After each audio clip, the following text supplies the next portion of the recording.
I did not think this video was going to be as popular as it ended up being. And by popular, I mean, there were lots of opinions about what to do about those rat babies. So let me tell you what we ended up doing. Actually, let me first tell you about what people suggested in the comments section that I thought were reasonable ideas. Number one, well, let me back up and tell you what happened. All right, I keep changing what I'm going to tell you. First, I'm going to tell you what happened. Second, I'm going to tell you what people suggested. And third, I'm going to tell you what we finally ended up doing. Okay, there you go. That's the pitch. Number one, what happened? We just moved to this house and it came fully furnished. There was a mattress we didn't need, so we put it in the barn workshop and we planned to sell it, which we eventually did list on Facebook Marketplace, got a buyer. He was en route to pick it up, and we went to move the mattress and found more than a dozen rat babies, probably a couple days old, if that, under the mattress. A very locationally intelligent place for this rat mama to leave her baby, so I have to give her credit for that. Not great for us in our pocketbook, and frankly just time, because we had to figure out then what to do with them. We had to call the guy and tell him, hey, that mattress you were gonna buy, it's got rat babies under it. What do you want to do? And he's like, well, my wife is kind of particular about that sort of thing, so... And it was like cricket silence. We're like, yeah, okay, probably you don't want it. I mean, actually, I think when Lynn talked to the guy, he was like, I don't think you want this mattress. And the guy, I don't think he wanted us to feel bad, but he's like, yeah, my wife is kind of particular about that. So, like, dude, we don't blame you. So then it was like, all right, we're gonna dump the mattress, which was unfortunate. I really hate adding more trash to this world, but what are you gonna do? So I don't know, maybe you guys have ideas about what to do with mattresses. Maybe there's a comment section for that, so let us know. That said, then it was like, all right, what are we gonna do? Well, we posted the video that this happened. Lots of people weighed in. I thought there were some interesting ideas out there. Sorry, a storm's coming in and really hurting my hairdo that I spent no time styling or washing or anything for you guys. Anyway, so we had to figure out what to do. The comment section was raging about this. I think it really depends on, like, I noticed there was sort of a trend, you know, people who have kind of dealt with this many times before and were like, not going to spend a significant amount of time remedying this problem, to people who are like, oh, you know, maybe I've got some more time on my hands and I'm going to figure out something very creative to do.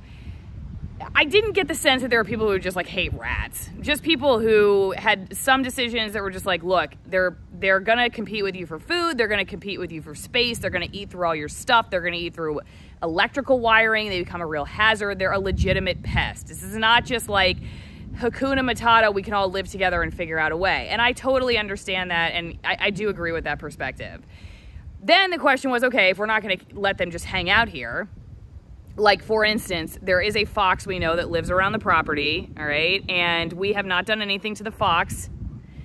We don't feel like the fox is causing any problems. When we get chickens, we're gonna have to be very careful about all of this. I don't know what's gonna happen then, but for now, the fox lives near the property. We've seen this mama fox, I think it's a mama fox, crossing our pasture, and we don't do anything to her. So we're not just like trigger happy people. That said, the rat is causing problems.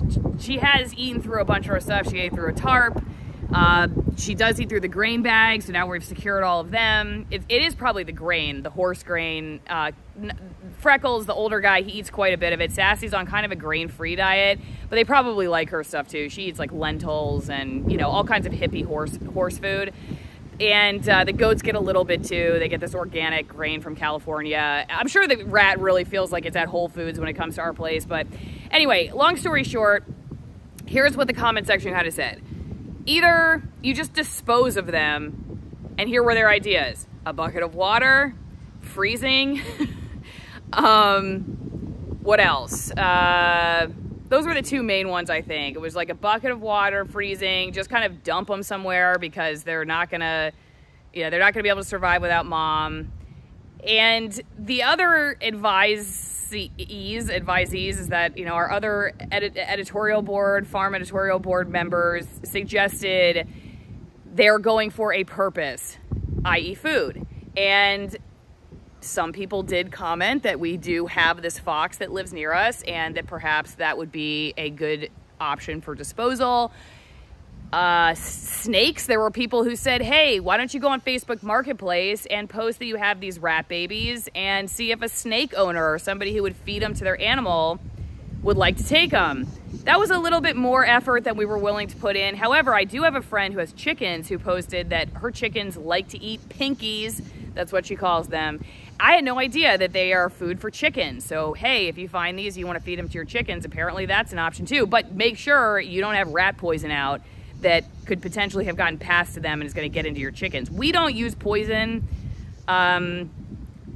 You know, I'm not trying to say that I know everything about farming, but I don't like using poisons because of that reason, because of just the cycle of life here. Like, you just never know what's going to eat your pest.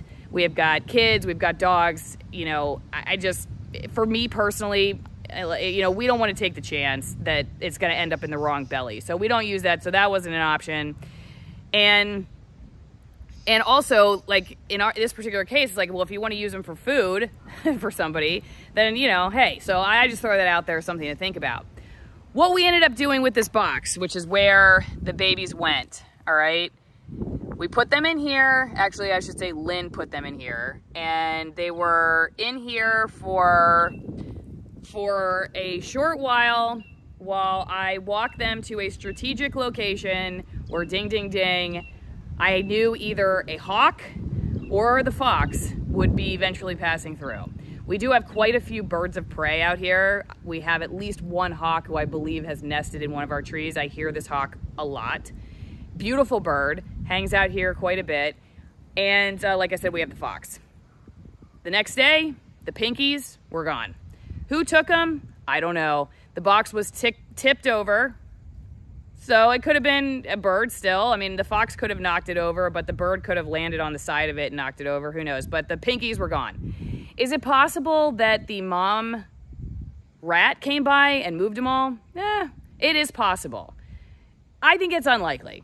But what we think probably happened, though some people have said Lynn just tipped the box over to make it look like it, and he just like dumped them on the side of the road or something to make me feel better. I don't think that's what happened. I don't think Lynn's a liar. So he told me he went out and found it. It was tipped over and they were gone. All right, fine, whatever. Maybe that just helps me sleep at night. But I was very comfortable myself personally. I think Lynn would have probably taken some steps that, you know, he may have not told me about that I would have been uncomfortable with. But that said, I think what happened was the cycle of life took over and the little pinkies became food for something else that's out here. I will say what crossed my mind as a downfall to that is, you know, you don't want to necessarily be like teaching predators around here that you've got some kind of free brunch every once in a while. I don't want to teach them that. That said, they were already here. If they just hadn't been inside the barn, they would have gotten eaten by one of these things anyway. And maybe even later, too, if they had just been there for a little longer. Who knows? Because we happened to intervene in all of it. So that's what happened. In case you're curious, if you have any other ideas or somebody posted, I forgot to put your idea in this, you know, definitely leave it in the comment section. I thought at least the upcycle of life, for me at least, it was like, all right, you know, it felt like at least they were going to a purpose. And I know not everybody thinks that way, and I know you might think I'm totally dumb for that, but, you know, whatever. That just made me feel a little bit better about it. So that's what we did. So in case you were wondering, now you know, and we appreciate everybody's advice, whether you think I'm nuts or not, and we will see you next time.